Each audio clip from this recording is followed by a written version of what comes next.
A little while ago, I purchased 2 avocado trees online and planted them in pots. Then they started getting droopy and one, my shepherd avocado, really didn't do well and, unfortunately, has died. I'm pretty sad about this, but I think I've learned some things which I'd like to share with you now. With this tree in particular, I have failed, but failure is something which we all experience at some point. I don't want to pretend like all of my plant endeavours are raging successes because it simply isn't true. I believe that failure brings with it opportunities to learn. If I can turn the death of this tree into a deeper understanding of how avocado trees grow, it won't really be a failure, just a step on this journey. So, what went wrong? The problem that happened here was root rot. Root rot is not unique to avocado trees. It happens in all sorts of plants and happens when roots are too wet for too long. By being constantly moist and the soil around them being constantly wet, the roots actually suffocate. This causes them to rot and die. Avocados really love well-draining soil and are highly susceptible to root rot. In the week following planting the trees, I was over-enthusiastic with my watering, which ultimately led to the current health of my Hass and the death of my shepherd avocado. I want to take it out of the pot and see what it looks like under the soil. As you can see, the roots have rotted. They are crumbling in my hands and they are a very dark colour. This tree has no life left in it at all. It is dead. I'm going to throw it out, discard the soil in the bin, and learn from my mistakes. So, what are the things that I've learned? I need to be really careful how much I water the trees. And I need to improve my soil. It seems like adding a couple of handfuls of sand to improve the drainage as I did was not enough. The combination of overwatering and not using a well-draining soil was the fatal mistake that I made for my shepherd avocado. I'm going to take my new knowledge and try again. I decided not to order this next tree online. I wanted to see if I could find a better tree myself in person. It's also been very hot here in Melbourne over the last little while, and I'm a little bit afraid to have an avocado tree shipped to me when the temperature is over 40 degrees Celsius. So I begun up Mount Dandenong to Cloud Hill Garden and Nursery, which is owned and operated by the Diggers Club, the organisation through which I bought my trees. After a leisurely look around the garden, it was time to select another avocado tree. There were so many avocado trees. I managed to find this one, which was quite a bit bigger than the previous tree. It looked good and healthy, so I bought it. Then, when at home, it was time to plant it. This time, I'm not using sand as an attempt to improve the drainage of the soil, but rather I'm using perlite.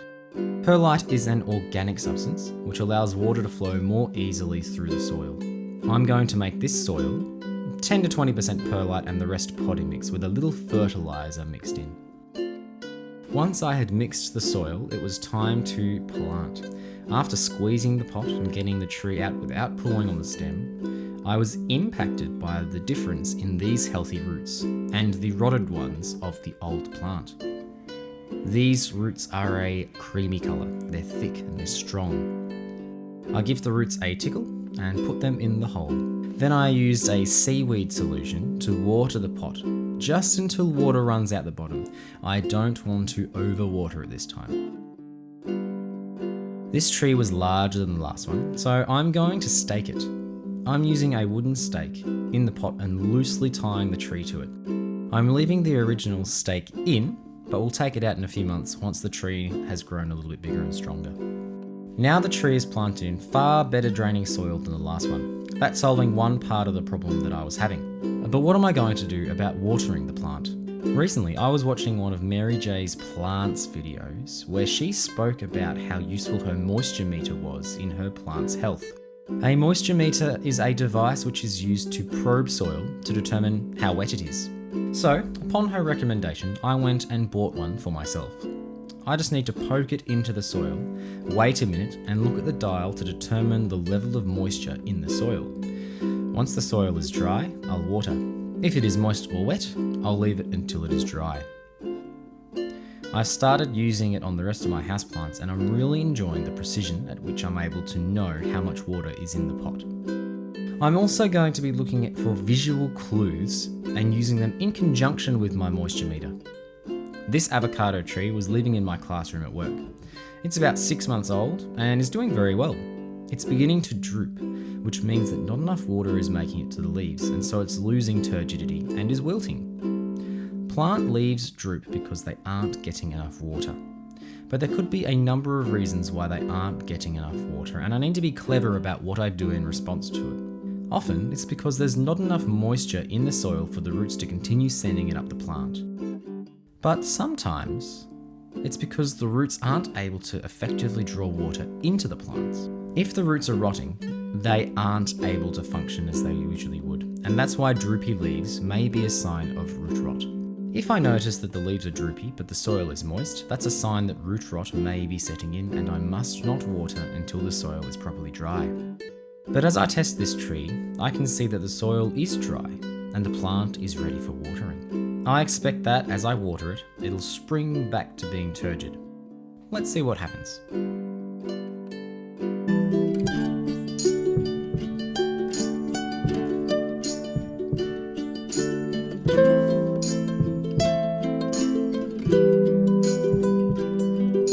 Yes, that's much happier.